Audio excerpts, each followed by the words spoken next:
Hello everyone, Merry Christmas first and foremost. I know you guys have been waiting for this. I just wanted to take the time to address the issue that's been going on between me and BJ Pascual on his podcast with Gillicush.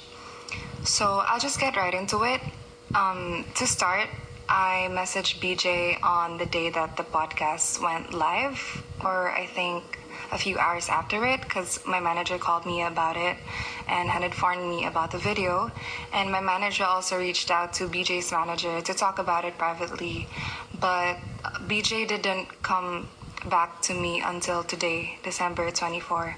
This will air tomorrow though, which is the 25th, and I'm gonna share first a screenshot of my message to BJ on the following stories, and as well as my manager's message to his manager.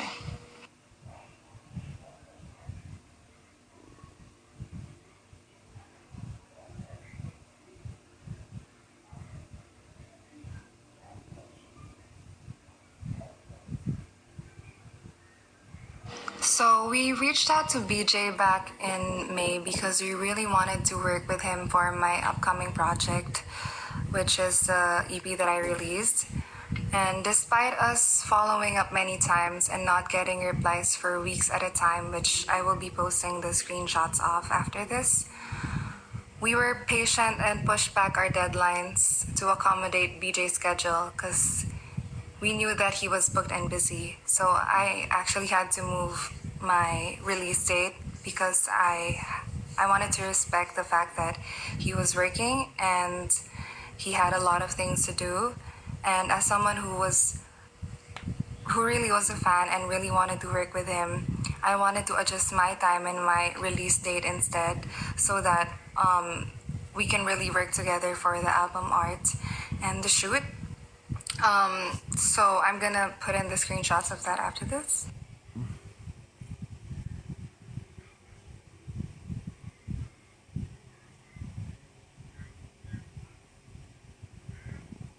So we met for a total of 2 times on Zoom, and me and BJ had a couple of personal calls so that we could have an exchange of ideas, and we were both very excited for it. I still couldn't believe it at that time that I was working with him. We had a couple of things that we wanted to do for the first time, which I was really excited about. And on July 18, which is the screenshot that I had posted, my manager gave them a budget of $650,000 all in all for both the music video and photo shoot. Because initially it was just a photo shoot that we planned to do, but BJ kind of insisted that he wanted to try doing a music video for the first time, which I would not be against, since even at that time it was surreal for me that he was down to do that. So BJ's team did not get back to us about this budget despite my manager checking in and following up to make sure that the budget is doable to begin with, because we can't really have a shoot date without us being sure if the budget is even feasible for them. Because on our end, we understand if this is not something that they can work with. We would have pulled back immediately already from the start if they had only told us that this is not doable for them. That's not the price range that they can work with. We will respect that and just move on, move past it, and maybe work in the future for a different type of thing where both of us can align.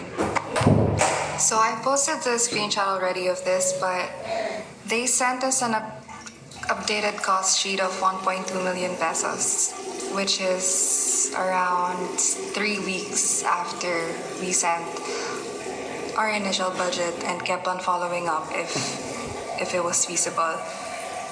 This was 3 days before the shoot, and since we had already given our budget beforehand, we still tried to stretch it to 800K because I know that we really wanted to do this.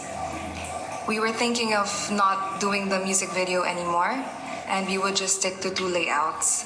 So my manager was trying to give out options so that we can still do it, so that none of the efforts go to waste, and I will be posting the screenshots of him saying all of that, and also the dates where we were trying to follow up so that you can have a better context.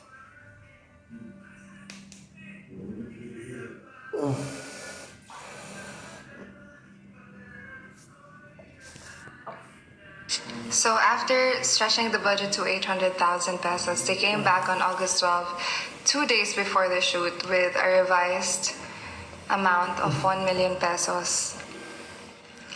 This is why we wanted to be clear from the very start if that budget that we gave was doable or if it was feasible. Because if not, we really would have pulled back from the shoot. Out of respect also to them, that if that's not their rate, then, and we couldn't afford it, then we respect that to pull back from it. But even then, I remember my manager was trying to figure out ways to make it work. Out of respect for BJ's team and their time and efforts, I'm gonna include the screenshots of that here because I feel like in the podcast, those are the details that were left out.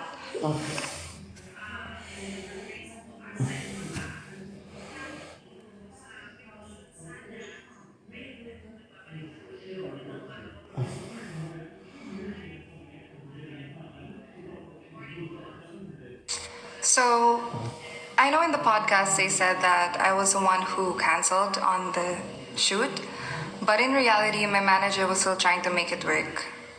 He suggested to push the shoot to a later date so that none of the team's efforts go to waste, and also so that cancellation fees don't incur. But ultimately, at the end, BJ's team, not us, canceled the shoot, citing the differences in our production processes. So that's what the previous screenshot showed, that they accepted that we don't align.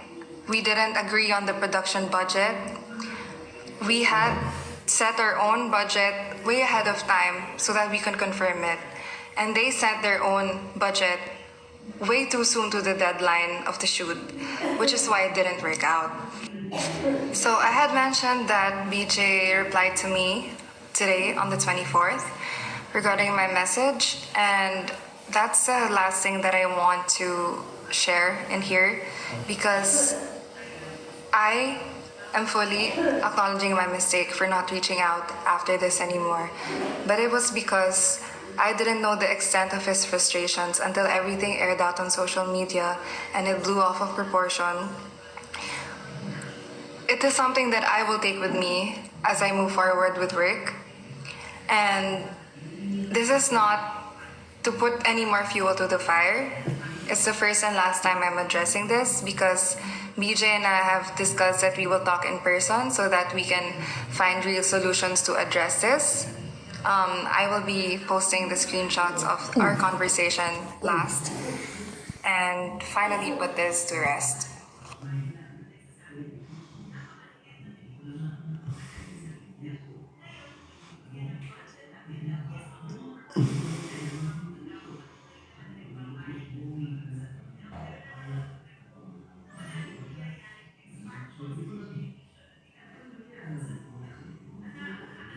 So, hi everyone. I would like to speak about a few things with regards to the recent podcast of Kush and Mr. BJ Pascual.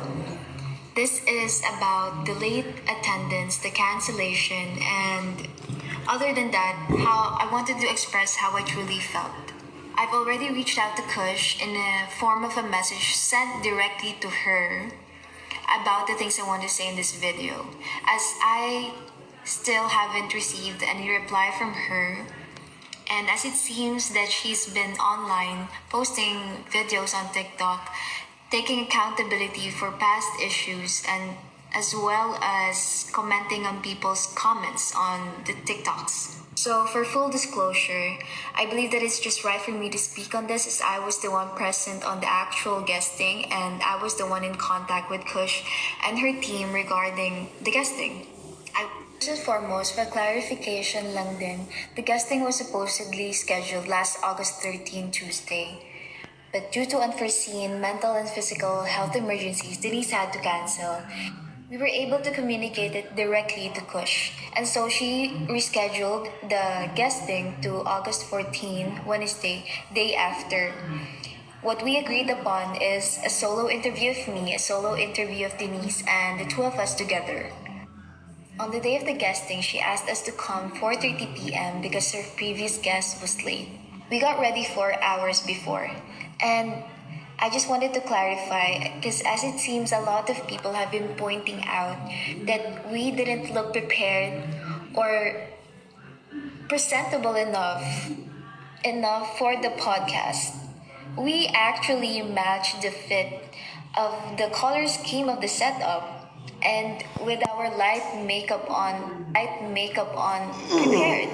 So we left the place at 3 p.m. expecting an hour travel time as it was detected via Grab ETA. Although due to heavy traffic, it caused us a delay on our ETA in which it was really out of our control and we were in real time updating the group chat with actual photos about our ETA. So, dumating kami ng 6:42 p.m. which shows that we were late for 2 hours and 12 minutes and not beyond that. In which we were very apologetic for in person and in chat. Denise even offered to pay for the whole cost of the studio as respect for her and her team's time and effort, of course. So this totally debunks the statement that we were 4 hours late. I've been a listener of the podcast ever since as I truly enjoy the insightful talks on life I truly enjoy the insightful talks on life, womanhood, career, and to be part of it, I was actually very excited and it was an honor for me. We even rehearsed our answers the night before. The recent podcasts being uploaded right now is slowly taking turns in terms of principles and what should and should not be highlighted on certain topics, such as blind items, gossips described as teas, and honestly past issues between two people that should have been resolved privately. Because personally, this can be deceiving and can alter a person's mental health. It is really a must for you to use your platform wisely. You are accountable for what you say online. As simple as that. And honestly, and we've always looked up to Kush and supported her and Good Gang in any way we could. And so for her to completely say false statements on her recent podcast, single-handedly picking out Denise's so-called issues, is very disheartening and deeply unfair.